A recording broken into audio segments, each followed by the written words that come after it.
This week we've got lots of winter news to catch up on and the first details of pre-season launches. So let's go.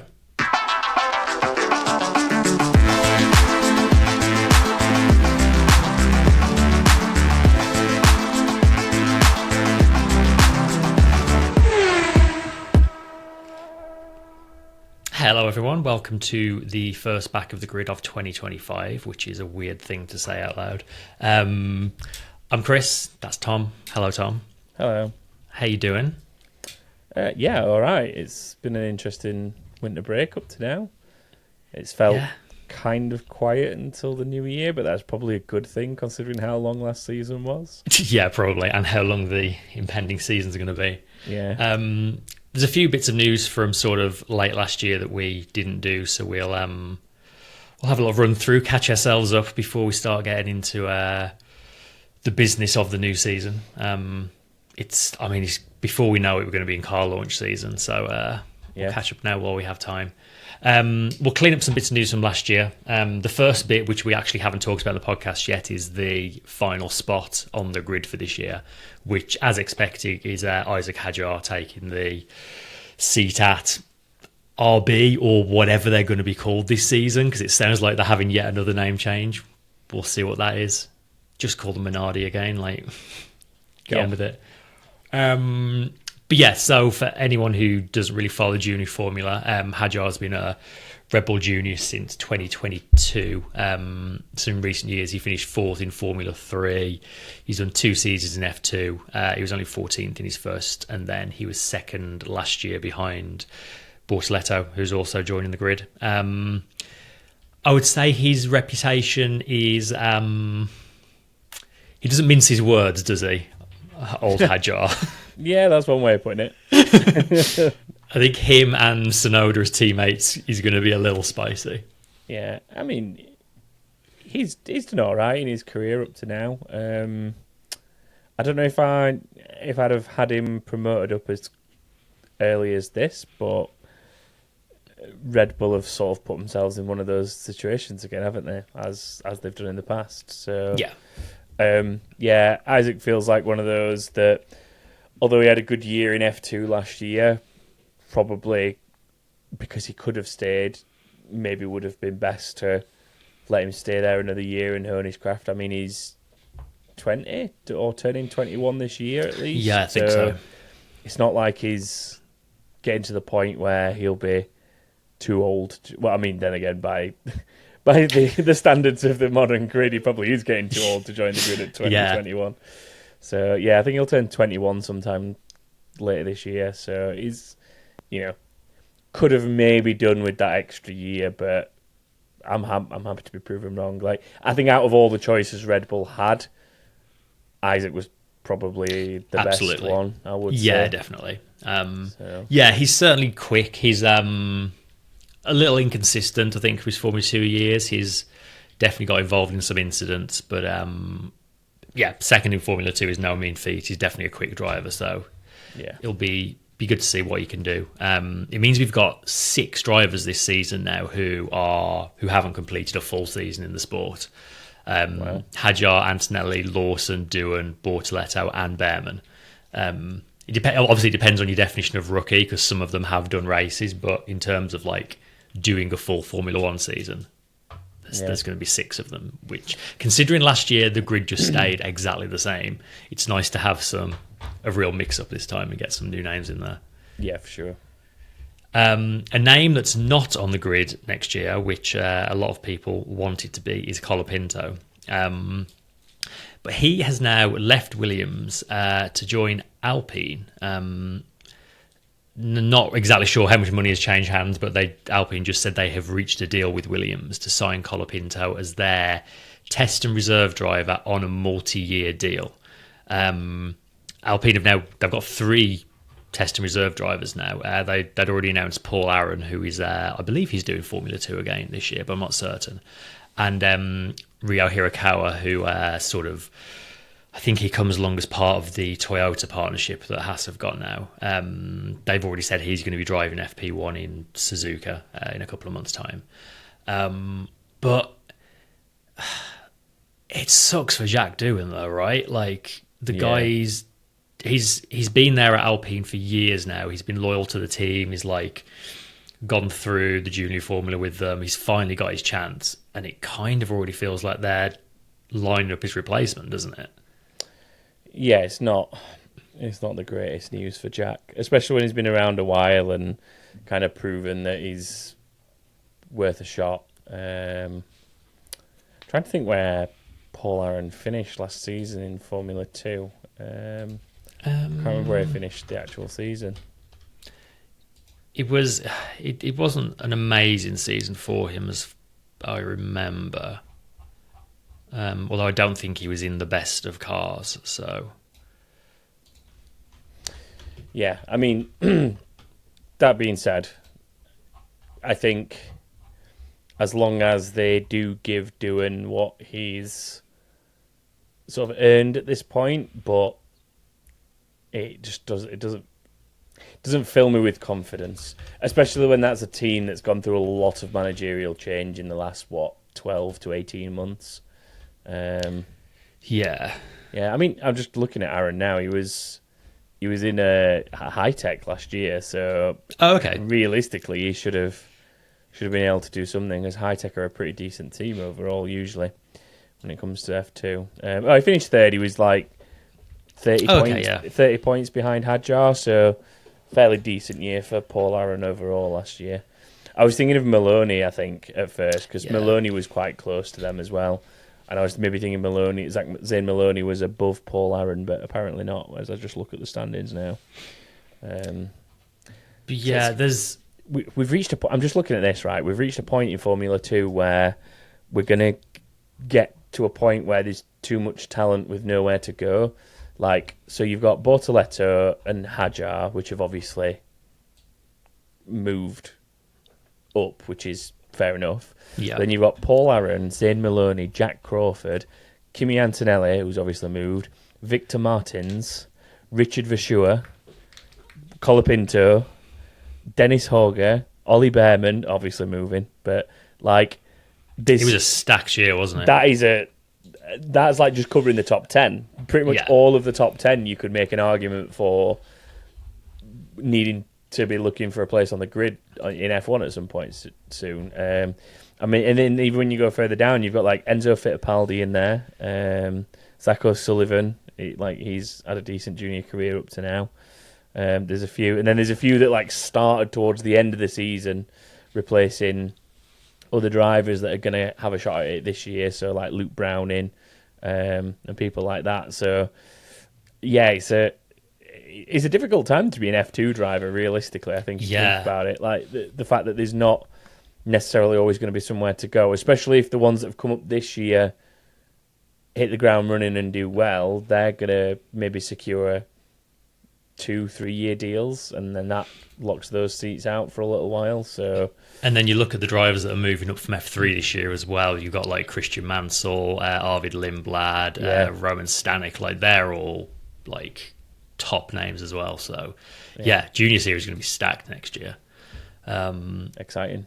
Yeah, but yeah, back to poor old Jack Doohan. Like, there's rumor that he's maybe got like 6 races to prove himself. And it's weird because Flavio Briatore is his manager, and yet it seems to be Flavio that's the one that wants someone else in that seat. Because I think the Doohan choice was made before Flavio joined the team again. So, I mean,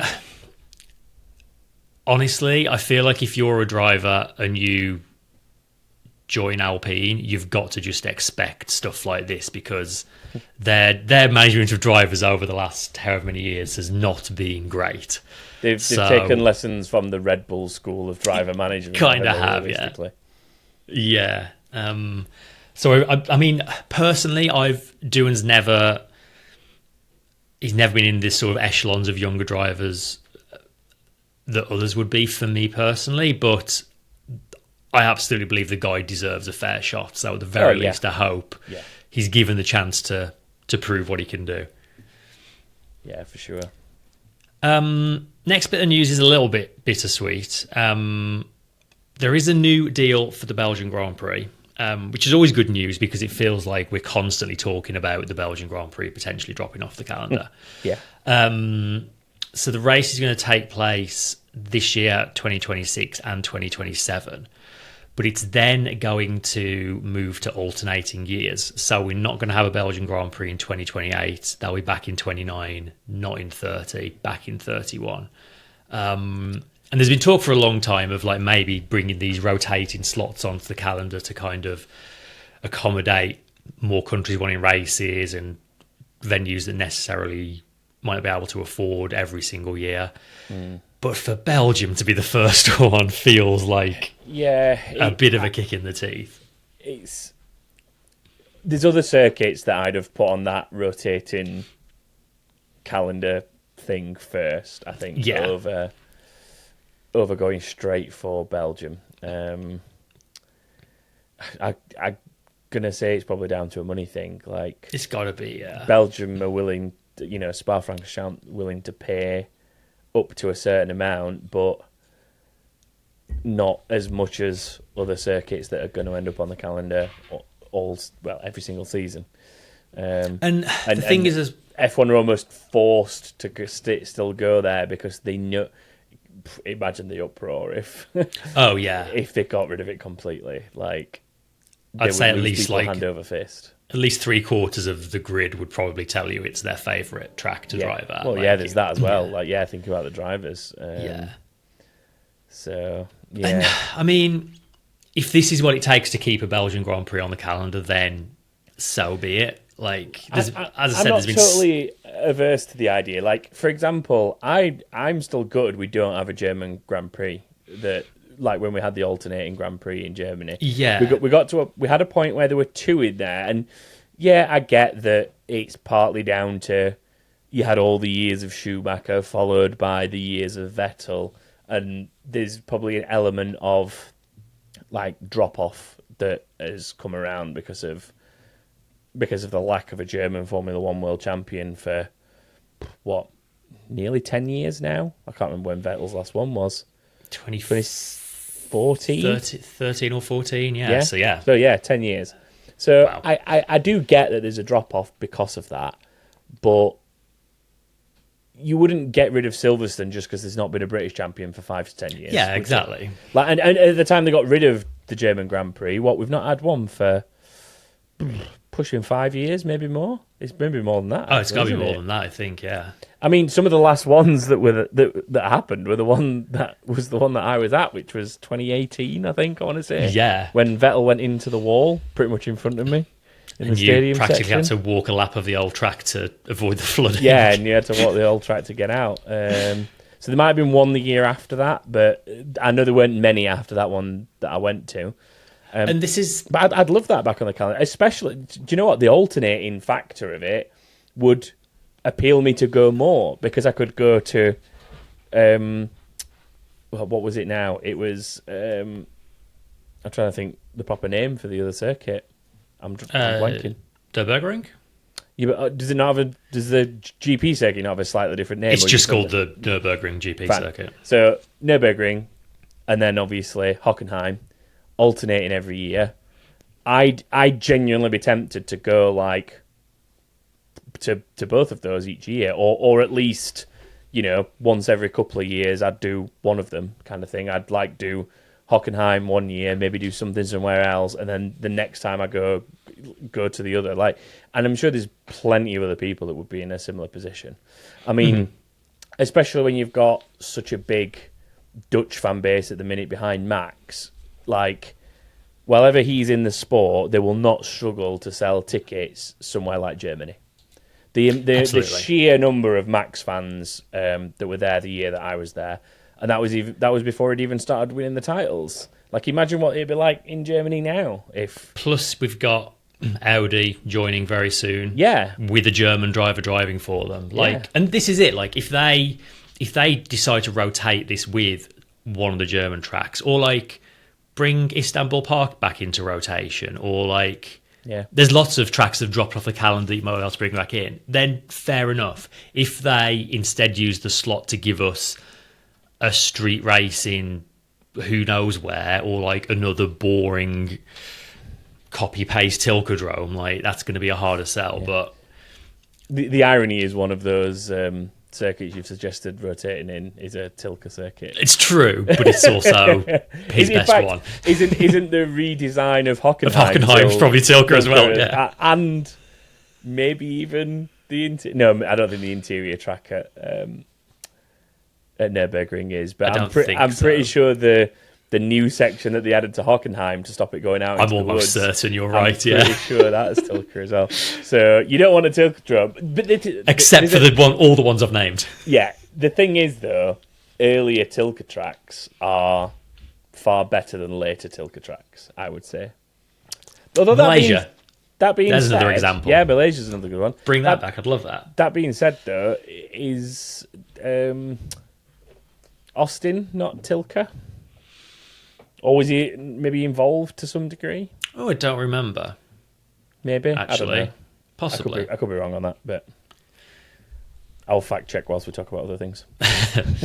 The other sort of big thing that's happened while we've been away, and normally we wouldn't just talk about a driver having their first day at a new team, but the way in which Hamilton had his first day at Ferrari, I feel like we've got to acknowledge. The guy just turns up basically cosplaying like he's in The Godfather, stood next to Ferrari F40, like in front of Enzo Ferrari's house. Like everything about that was just so ridiculous and over the top, and I loved all of it.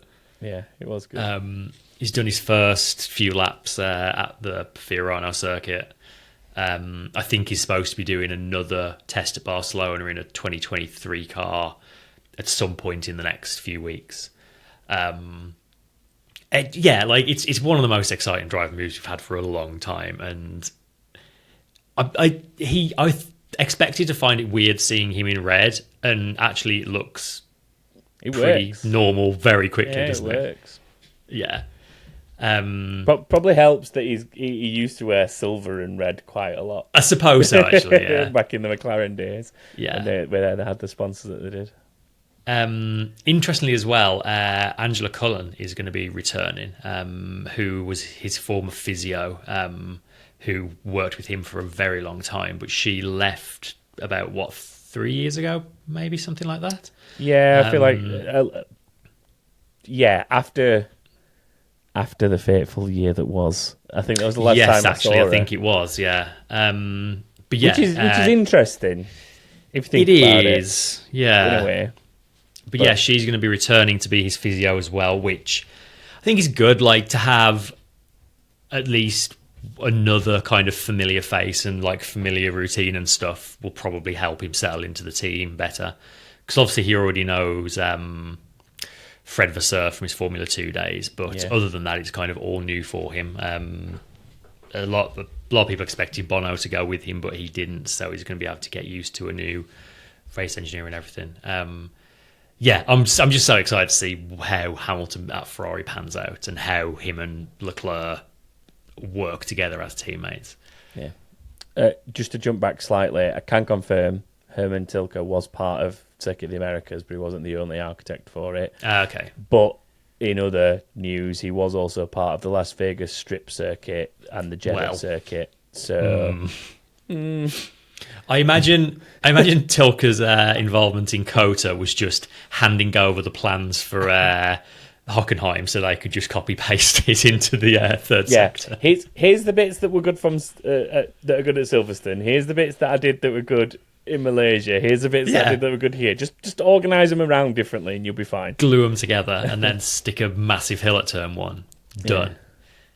Yeah. On the Hamilton thing though, I think it is cool to see. I think it'll also be cool to see once we hit the season how many people are now Ferrari fans based off this. How many people are now no longer Hamilton fans based off this. How many people like suddenly become more invested because of this new combination? Like, it'd be interesting to see the dynamics of the fan base, because as we know, some people are a driver fan and will follow it. Won't care what team a driver is at, they will follow the driver.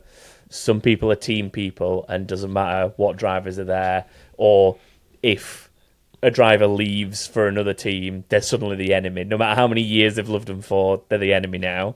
And then some people are just a little bit like a bit of everything. Like I guess like us, like we have like maybe some deep rooted specific drivers or specific teams, but generally we're kind of fairly sort of pick. I mean, I go through phases where like Carlos Sainz is my favourite driver, but then 2 weeks later it might be Nico Hulkenberg. Like I just go through phases with different people. But yeah, it'd be interesting to see what it does in terms of fan dynamics. Like I almost feel like you might just suddenly start seeing a sea of red at every circuit again. Now, I'm not saying that Ferrari haven't had a good following at every circuit in recent years, but I think something like this will definitely go back to eras like the Schumacher era, where you just saw red everywhere at a circuit, no matter where you were, not just in like Italy and places like that. Silverstone's going to look so different. So weird, won't it? Just all the red at Silverstone. It's going to be crazy. Because we've been so used to, for the longest time, it was all Mercedes merch. And then in recent years, it's been kind of Mercedes and McLaren split. All of a sudden, Silverstone's going to be red, which is going to be very strange. Yeah. Still a lot of McLaren stuff there, but I think a lot of Ferrari. It'll be weird because I always... The thing for me is, like, you don't always get that many Brit drivers go drive for Ferrari. I mean, we've had a few over the decades, but, you know, your main ones are like, obviously, Hamilton now, probably, I don't know, Mansell, back when Mansell did it, and then, John Surtees was there, I think, at one point? Yeah, Mike Hawthorne, like, we're Tony talking a Brooks. lot, but, like, we're now going back to 50s, 60s, 70s, like, and then you've got that little spell with Mansell, and there will be others that I'm probably just... Oh, Eddie Irvine as well. Yeah, Irvine will count, I guess. But, like, generally speaking, because of that, the Brit drivers have usually been against the Ferrari driver. Yeah. For the most part in history. So Ferrari at a place like Silverstone is generally, quote unquote, the enemy, because the Brit driver is usually racing against the Ferrari. It'll be such a weird dynamic to see. It really will. A good 50% of Silverstone, maybe more, being Ferrari fans. To some capacity, and I'm so intrigued to know how this will affect stock in drivers like Lando Norris, because how many British fans are gonna maybe not want to jump ship to Ferrari and go, do you know what, Lewis is getting older now, I'm gonna put my eggs into the Lando Norris basket or the George Russell basket or something like that, and move drivers. I love these dynamics. Like this is one of the things that always really interests, because it's such a small selection of teams and drivers that are able to do it.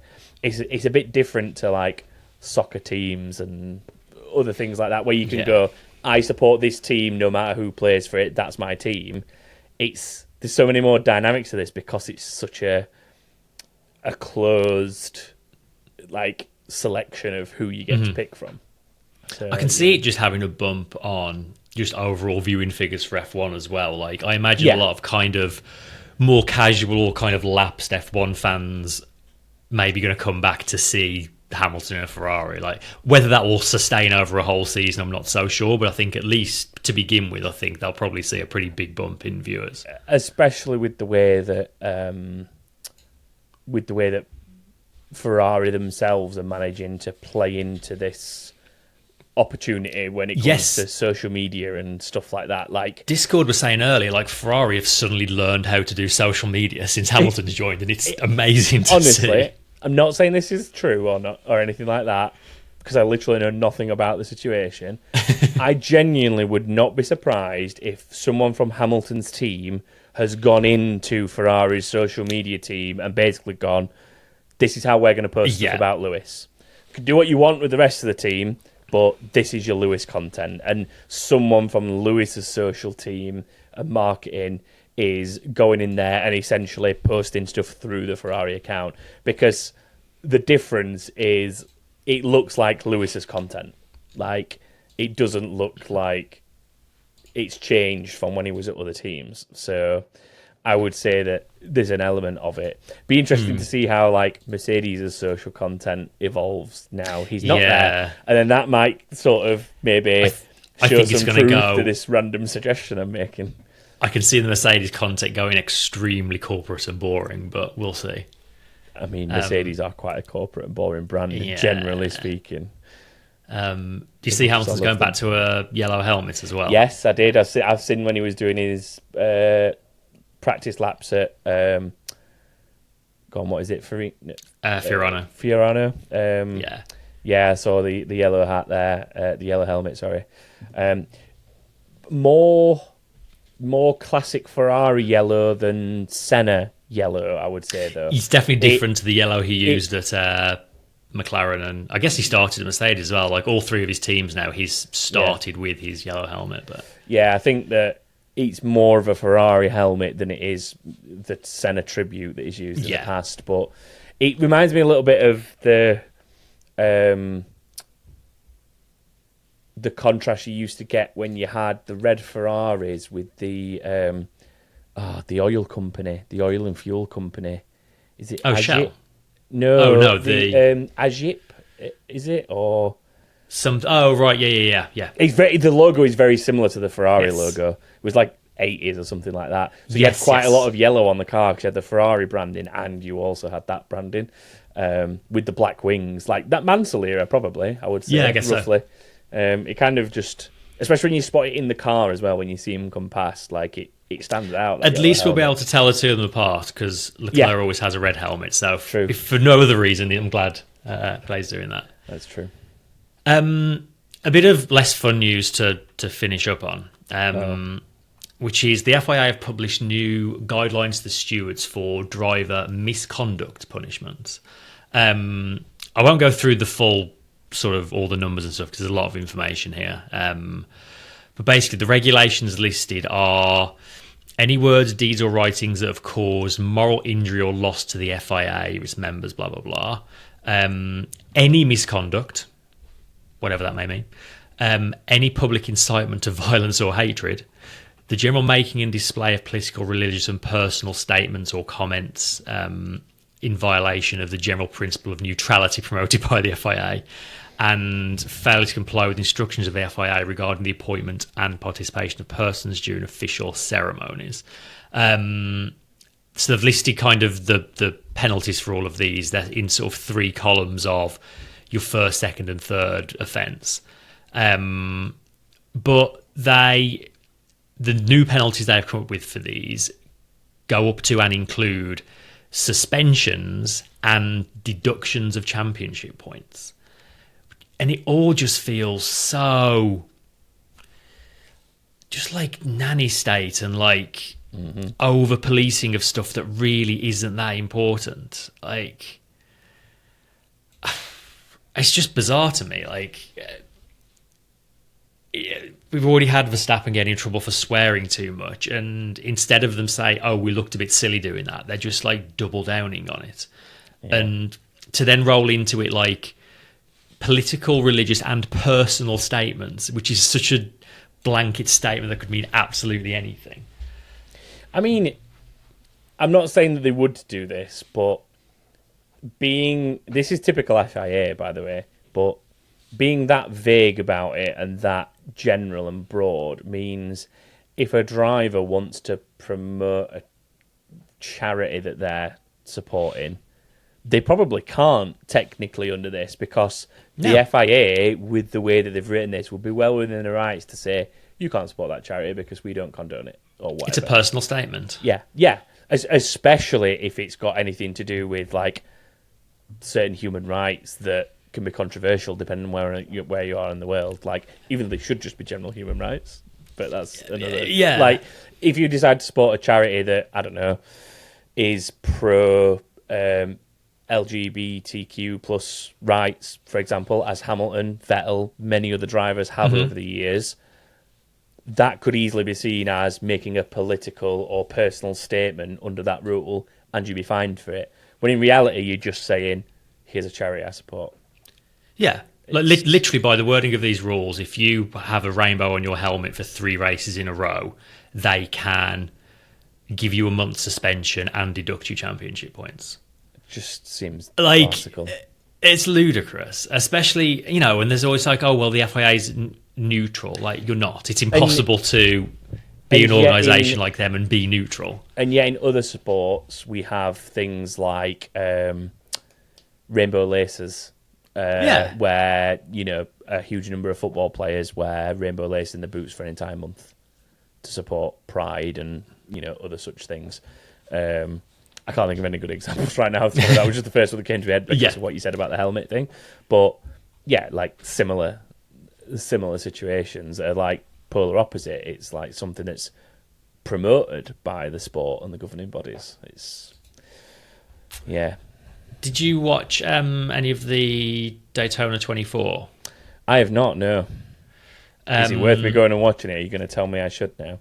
It was a good race, yeah. It was a really, really exciting race in all three classes. But as a lot of people have pointed out, just after this FIA news has come out, the juxtaposition of one of the GT3 Corvettes got taken out by someone, and there's an incredible bit of footage of, I think it was under safety car, the Corvette driving on the banking past the guy who'd like crashed into him, and just with his arm out of the window giving him the middle finger. It's like, that's how IMSA's operating compared to the FIA being like, oh, if you do a swear, we'll suspend you for a month. It's like, just grow up. It's just really pathetic. Yeah, I mean, at the end of the day, I sort of get the FIA and, well, it's not really even really FOM, this, is it? It's got nothing to do with FOM. It is just purely FIA. I get the FIA wanting to look somewhat like neutral, or however you want to put it, and not like taking sides because of the global impact that they have across different countries and different policies and blah, blah, blah. But nobody sees Hamilton wearing a rainbow on his helmet, Vettel wearing a rainbow on his helmet, when they wore different T-shirts with messages on in the drivers' parades and stuff like that. Nobody looked at that and went, ooh, the FIA are pro this or anti that. They just looked at the driver and went, yeah, go driver, I'm glad you support that thing that I also support. Or, to be fair to people, if they didn't support it for any reason, they could go, oh, well, that's one of the reasons I don't like that driver, because they support the opposite opinion to me. And generally, at that level, that's fine. I don't see why that's a problem. Like, if people choose not to support a driver because they have a different opinion on a matter to that driver, what the hell does that matter to the FIA? Yeah. At no point. If anything, all these stupid interactions that the FIA have with trying to fine people and suspend them and give them punishments, that's what makes the FIA look stupid and incompetent, not the fact that Lewis wears a BLM T-shirt or a Pride T-shirt or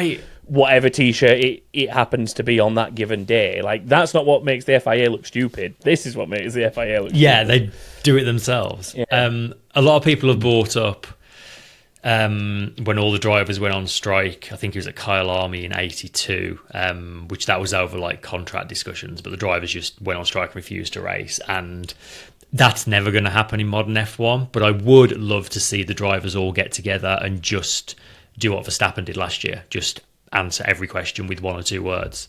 Yeah. And just do that until they see some sense. I don't think it's going to happen, sadly, but I'd love to see them do something like that, because it's a shame that like things like not being on the grid for the anthem carry such ridiculously heavy punishments for what it is, because it would be really interesting for drivers to start saying, oh, what, I can't show my support for this during the anthem, then I'll not be at the anthem.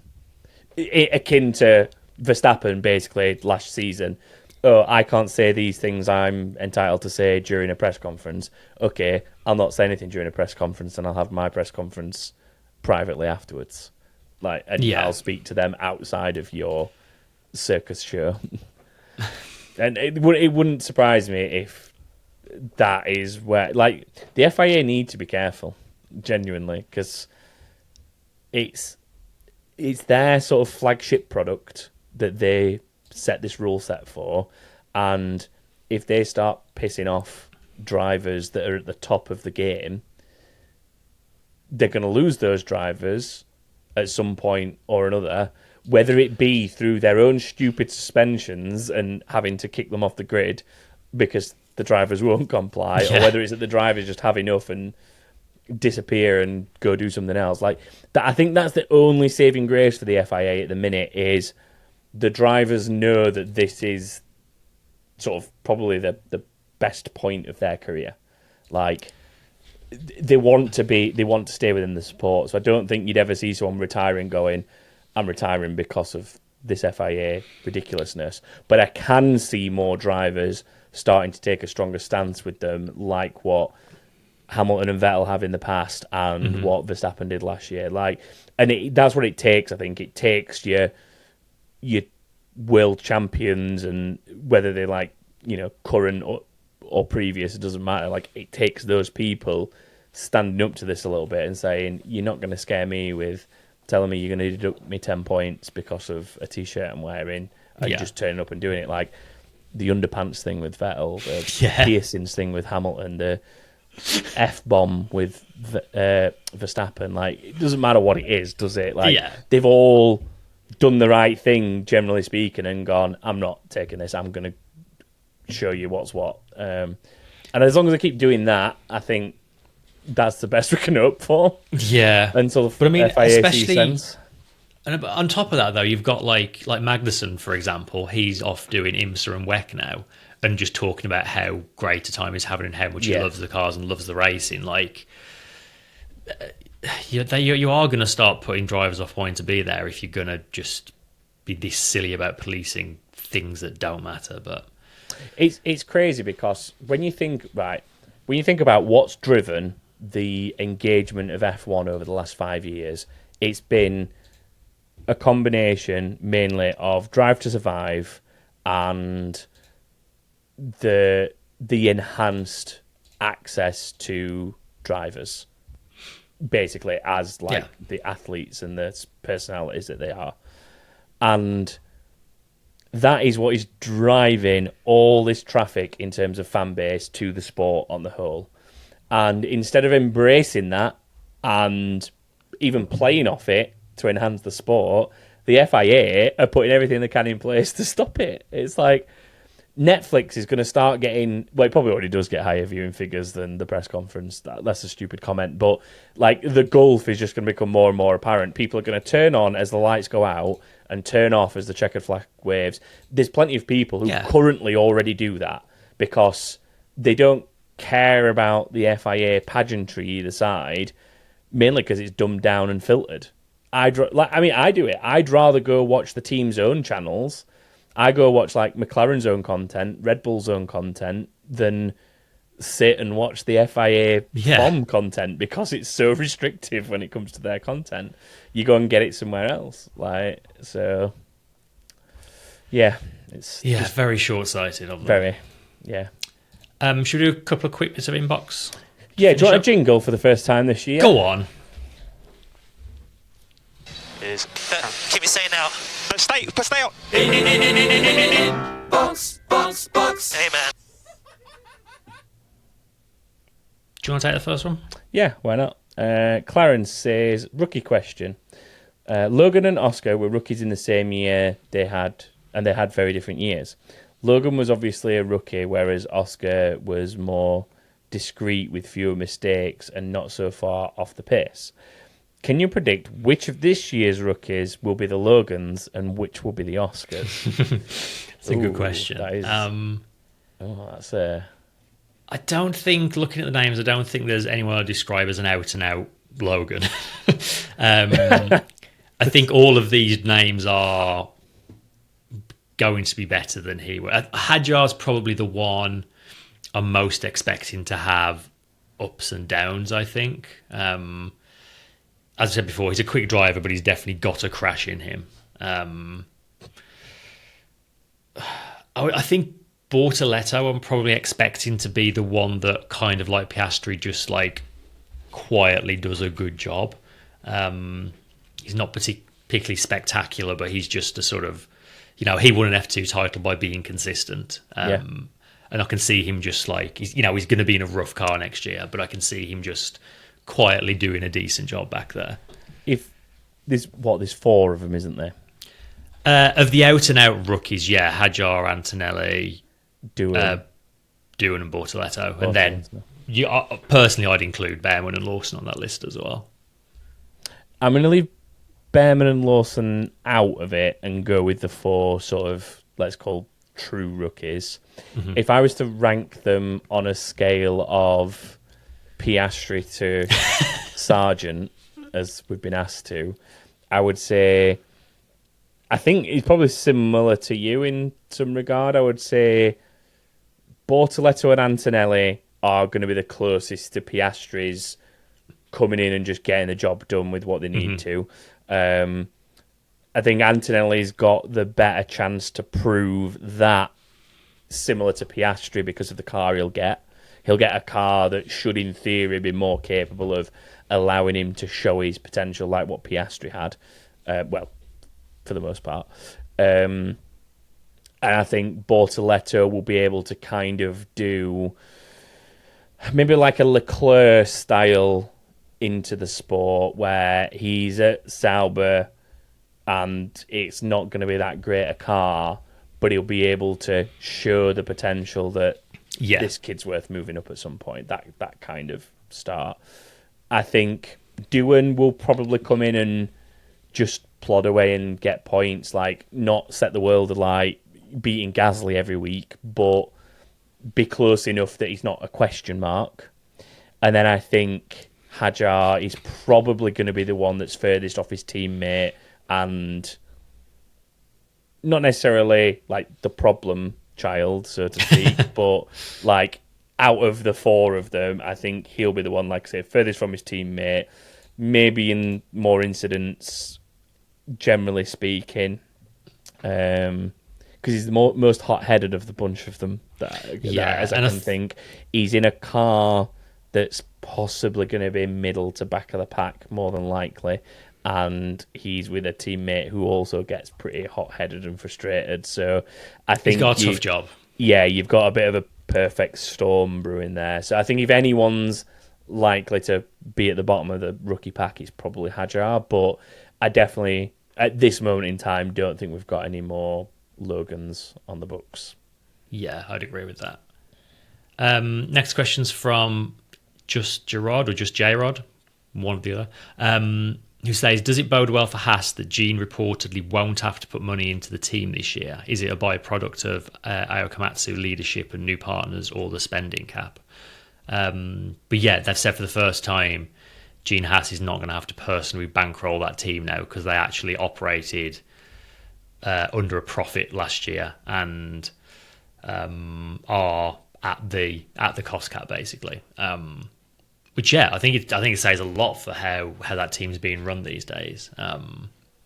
Komatsu's done a fantastic job in, I mean, barely a year he's been in that role, hasn't he now? Since they had a bit of a shake-up. And I think it's all the above, really, isn't it? Like, he has brought in all these new partners. They are doing better in general, which always helps because a bit more prize money coming in. I'm super impressed with what Komatsu's doing there. Yeah, I mean, I'm struggling to remember now, but this will be the 3rd year that MoneyGram's been the main sponsor of Haas. I think so, yeah. Which probably helps, having a title sponsor that's been around that long is probably going to help, because you've got all the Urkali or Urkali, whatever, however it was pronounced. You'd got all that nightmare that they had. Yeah. You'd got the Rich Energy debacle. I'm trying to think who else they had before that. I think they were just purely Haas before that, weren't they? I don't think they had a title sponsor.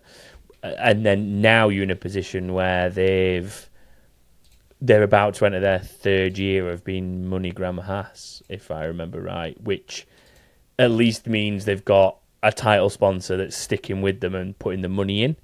And if that's combined with getting slightly better results and so on, that's probably why they're able to operate in a position where Gene Haas doesn't have to bankroll the team to some degree. Yeah. Which is positive in overall. Yeah.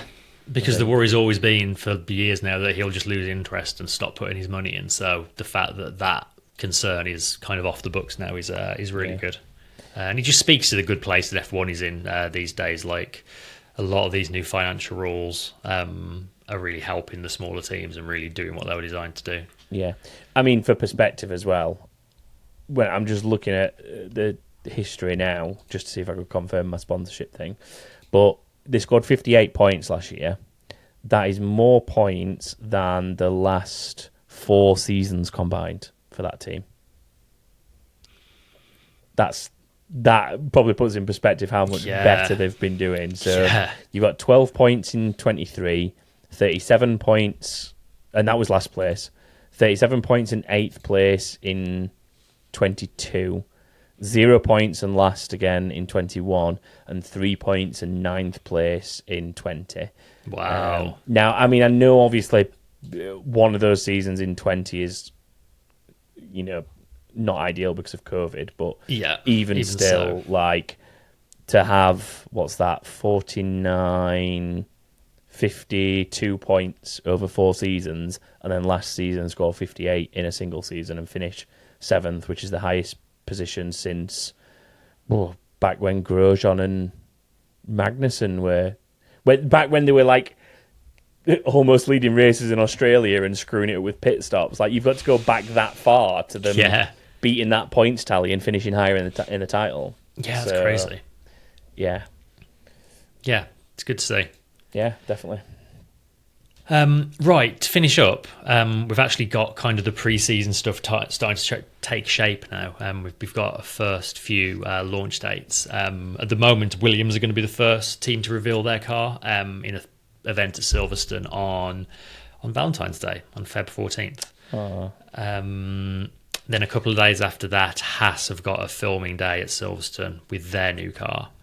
I think Haas and Williams have both had to agree to running those cars in a testing livery because the F1 season launch event is on Feb 18th, and that's supposed to be... I was about to say this. This is those dates are pre-London event.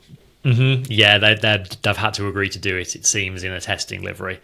And then, February 18th is the big launch event in London where all 10 teams will be launching their liveries. Does that mean that we might see a cool testing livery from Williams and Haas like the Red Bull ones we've seen in the past?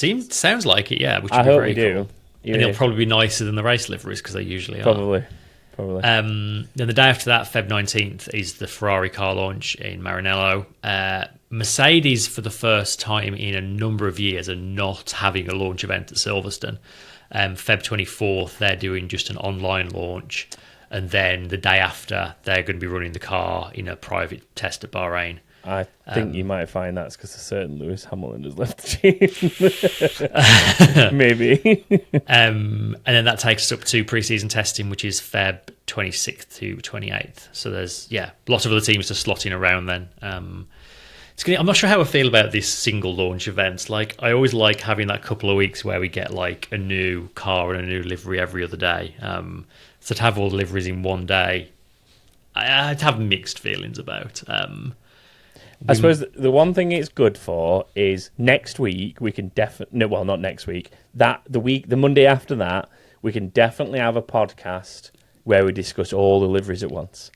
Instead of what we sometimes get is a podcast the first week of February where we discuss some of them, and then the next week of February we discuss a few more, and then somewhere near March when testing comes around, we then start talking about the last couple. At least with this, we can have a podcast episode. So put that in your diary, folks. When does that work out? When's the 18th of February? That's a Tuesday. Brilliant. Well done, F1. That's great. That's really efficient for There us. couldn't be anything more back of the grid than news and information on a Tuesday, which means with our schedule, we're a week late to it.